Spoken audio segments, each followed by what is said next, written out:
Ready? Camera. Hey, what's up, everyone? Tonight we're doing fish tacos with crappie.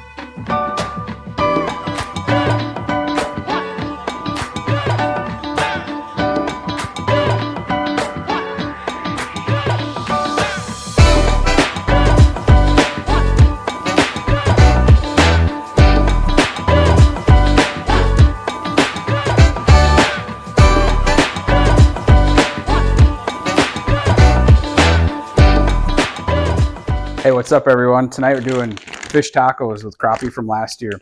So what I do when I preserve my fish, they'll last well over a year, is I'll dry them really well. I'll rinse them. I cut out the bone line, rinse off all the fillets really well in cold water. Then I go through every single one to make sure all the scales are off. Then I'll dry them, pat them dry on paper towel, let them dry for an hour or so, air dry. And then I'll food saver them. Make sure that it's sealed, and it'll actually save them really well. So what I'll do is I'll cut this bag open. We're just going to, once again, we're going to dry them on paper towel. And we're going to cut them into strips. You want to do some? You got my helper here today. Then we're going to cut them into strips for fish tacos and bread them.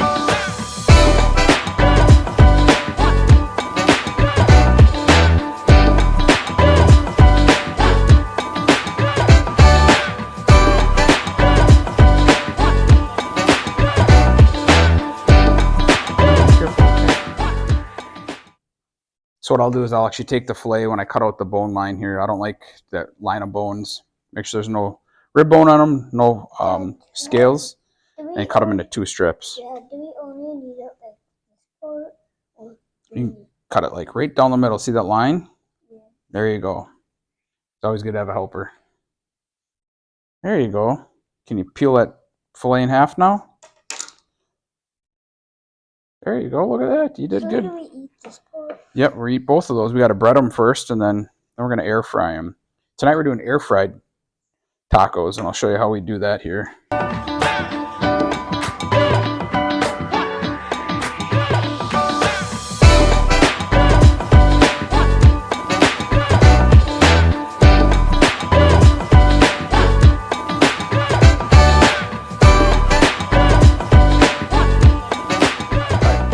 Camera and tell them what we need. What are we doing next? We're adding the eggs in. Yep, we're going to add 2 eggs into the fish strips to use that as a binder. What we do is when we air fry it here is I'll actually melt butter, or you could use olive oil, or you could do it just dry. But I'll melt that into the breading, so that gives it that fatness, so that it'll actually like crispen up a little bit. Otherwise, if you just do breading, you can do it that way. It'll just keep it more of like a dry crust. So if you want to simulate like a fried fish, but not actually deep frying it, you can add in melted butter or some type of oil into your breading, get it mixed well, and coat it with that. So what we're going to do is we're going to crack the eggs. Then you do that and I'll do this. All right, let's do this. Can you crack it on the edge? There you go. Split it open. There you go. All right. Now you got to go wash your hands, all right? But I want to wait till I'm done. Okay, you wait till you're done. Just hold them like that. You can use that towel, okay? I don't want to break the fillets too much. Can I do it though? Sure. What the heck? You mix them up, all right? All right. Dad's going to get rid of these gloves now. So I'm going to melt that butter. I started with about a half a I started with a half a stick. I don't know if I'll use it all, but it's a good starting point. I'm going to melt it in the microwave, and then we'll add it in the breading. All right. So now what we're going to do is we have our own blend that my father-in-law makes for breading. You can use whatever you want. And I usually just eyeball it based on how many fillets I have. You could do just straight breading. You could do flour, seasoned flour. Another thing I do here at home is we make our own homemade chicken strips. I'll grind up pretzels and pork rinds. And the pork rinds have that fat from the pork skin, the pork fat. So that actually makes the chicken strips extra crispy. So what I'm going to do today is part breading and part pork rind and pretzel, so I should need less butter. Leave that on the side, and we'll mix that up.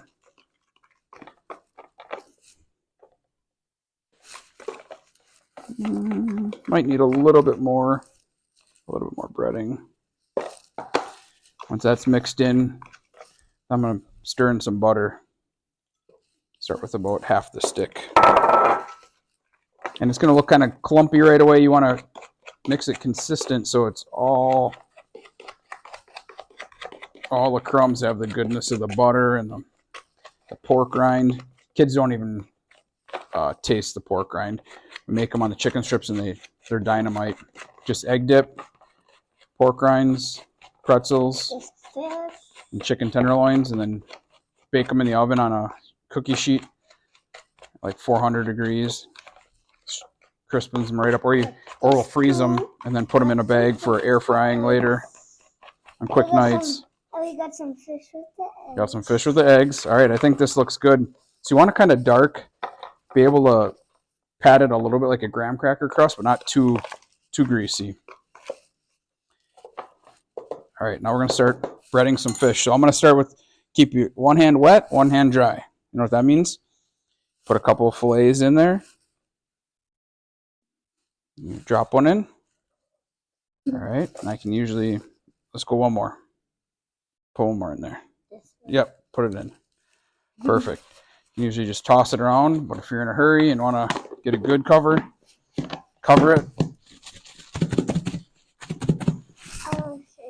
All right, shake it once. There we go. All right. Perfect. Kind of roll them around, pat some more crust on them. All right. Want just a nice light breading. This stuff. Perfect. That looks pretty good. Then we'll put them on a cookie sheet. Sometimes you can firm them up by putting that in the freezer or refrigerator for a while if you're not going to eat right away. So what we're going to do with this is we're going to air fry these. I'm going to make a coleslaw. Yeah, no, it's okay. Put it in. And then we're going to stone fry some tortillas, and we'll have some quick fish tacos tonight. All right, put it in. Here's the big one. Yep, couple more, okay? This one. One more. There you go. Perfect. Here's the big one. Okay, put it in. Good job. All right. Yeah, shook it this time too. Yep. Shake your butt when you do it. All right, shake your butt when you do it. They look like when they're done breading. Good job, buddy. But when we air fry, you do it in a couple batches. Otherwise, new ovens have air fryer mode. You could do a whole cookie sheet. Sometimes when I do a big batch like this, I'd put a cooling rack. First, I'd do aluminum foil on top of this pan, then a cooling sheet, and then the fish on there so the air can get underneath it on the convection setting on like 400 and... Yeah, we're going to go wash our hands. Wash our hands. We'll be right back, all right? Let's go. We're all done. All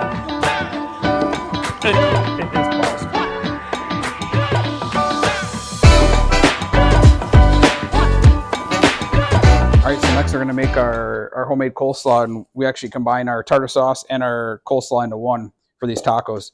So store-bought bag tricolor coleslaw. We're going to throw in a bunch of fresh chopped up pickles. Add as many or as little as you want. We're going to take... This one, this part was in it like a huge... Okay, you can throw that away, buddy. Throw it to the side, or you can rip it up. A little bit of lemon zest. Add that nice citrusy flavor. Where's the other lemons? Right here.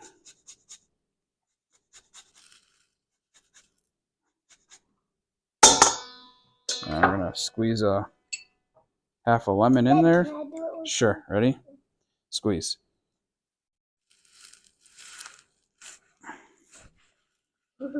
Nice. Should give it the acid that it needs. Can I read it and see if it has more? We're going to add in some green onions just for some color and flavor. Main ingredient, mayo. Big glob. Big glob. You want to start stirring it real lightly with that blue spatula. Some pepper. Fresh cracked pepper. Whoa. And then our sweetener is always maple syrup. Maple syrup. Can add a little bit of pickle juice to give it a little bit more tang. Then maybe I'll try. There you go. I'll try the coleslaw thing. I think we need a little more pickles. Do we? Oh, be careful there. Just leave it on the counter. Just a little. I think this is.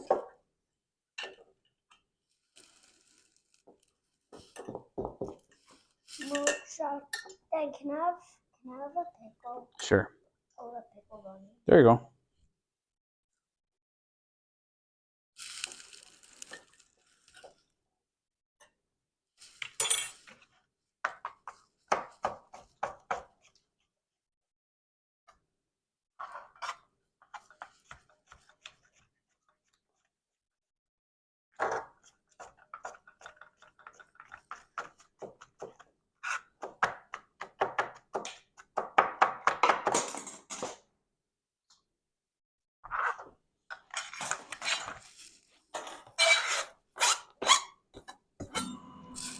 All right, now the air fryer's up to temp. I'm going to throw the first batch in. Kind of just lay them in here. Yeah. I do put a little olive oil in the bottom of the air fryer. When that convection fan's going in here, it kind of gets a little bit of that into the air too. Into the air fryer. Big fillet. What's up, Doc? Sure, hold on. So try to not layer it too much. And I have the oven on 250 so that once this first batch is done, I can throw it in the oven just so it stays warm and doesn't get overly done. I'm trying to get it into 2 batches here. Looks like that'll be good. Maybe one more small one in the corner there. Only a couple minutes. I got it on 400. All right, so now I'm going to transfer the first batch onto the cooling rack to go in the oven to stay warm so I can get that second batch rolling. And we've been invaded by wolves.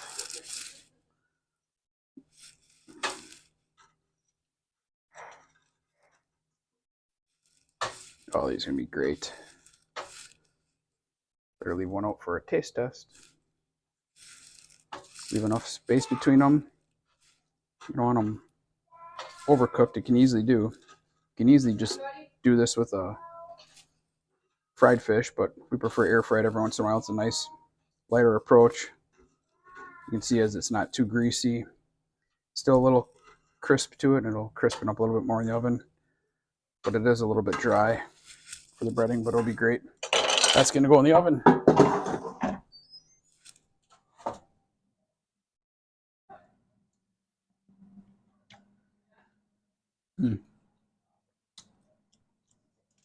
That right there.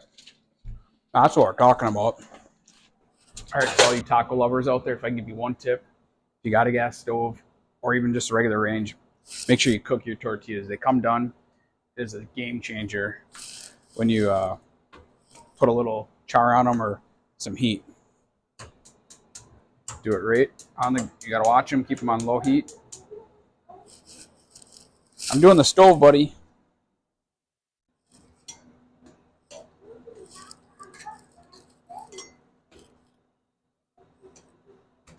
Let's do a couple flips on them, depending on your likeness for char. Kids really don't like it burnt, so those 2 are gonna come off. A couple corns. It's a matter of seconds for each. Those look great.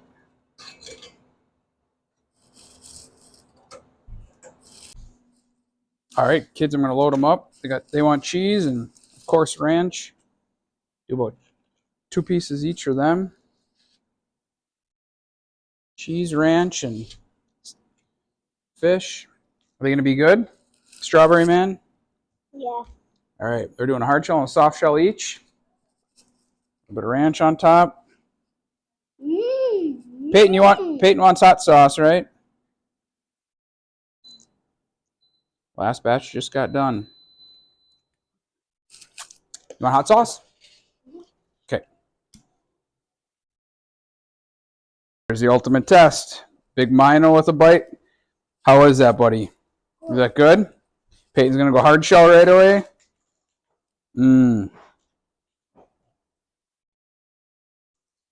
How is it? Good? There we have it. Homemade fish tacos. What do you guys think? 2 thumbs up? 2 thumbs up? Ah, you're a party pooper.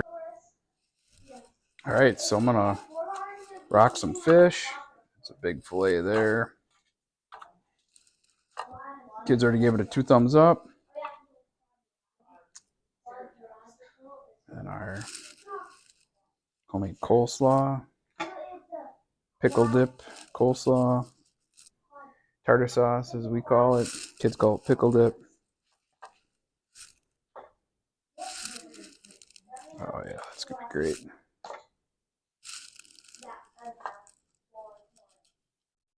A bit of fresh cilantro.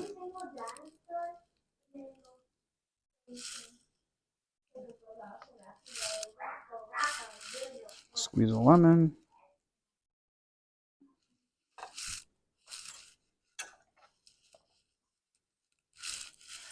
Do a couple of some homemade garden peppers, hot peppers.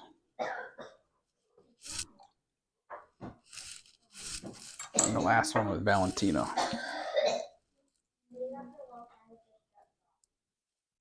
All right, we're gonna give it a go.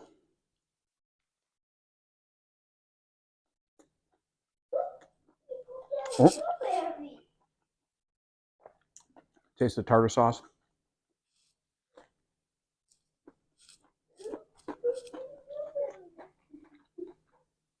Good crunch on the fish. Definitely recommend it.